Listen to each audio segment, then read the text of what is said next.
Les scientifiques se pencheront probablement sur le potentiel de la technologie des ARNM alors que la recherche d'un vaccin contre le VIH se poursuit. Cette technologie a changé la donne en aidant les scientifiques à trouver un vaccin contre le coronavirus.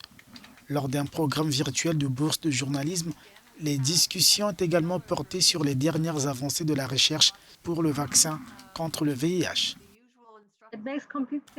Il est tout à fait logique d'examiner comment nous pouvons y parvenir. Nous devons donc procéder à une méthode inverse, comme on l'a fait pour Zika, Ebola et SARS-CoV-2. Nous devons voir comment nous pouvons utiliser l'ARNM dans la recherche d'un vaccin contre le VIH. Il y a beaucoup de travail à faire pour la recherche sur les vaccins contre le VIH et la question est de savoir si on peut attendre après les expériences de 705 et 706 afin de se lancer dans une recherche de vaccin contre le VIH.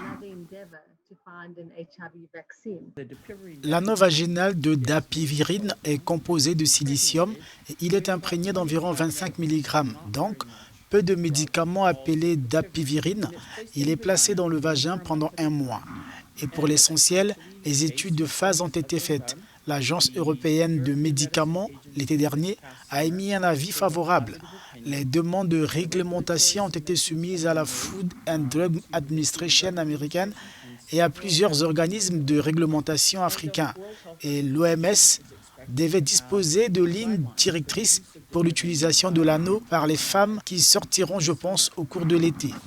Les inquiétudes concernant la distribution équitable d'un futur vaccin contre le VIH ont été mises en avant. Même dans les régions les plus reculées du Zimbabwe, dans les villages isolés, nous devrions être en mesure de mener à bien ces interventions. Et nous allons décentraliser. Pas plus tard qu'hier, certains à la clinique me demandaient quand cette injection allait être disponible. Allons-nous pouvoir nous le permettre? Et j'ai répondu qu'ils devaient aussi plaider pour qu'elle soit disponible en temps voulu et à un prix raisonnable. L'accès à la prophylaxie pré-exposition par voie orale quotidienne augmente dans le monde entier, mais une pilule quotidienne n'est pas une méthode de prévention adaptée ou souhaitable pour tout le monde.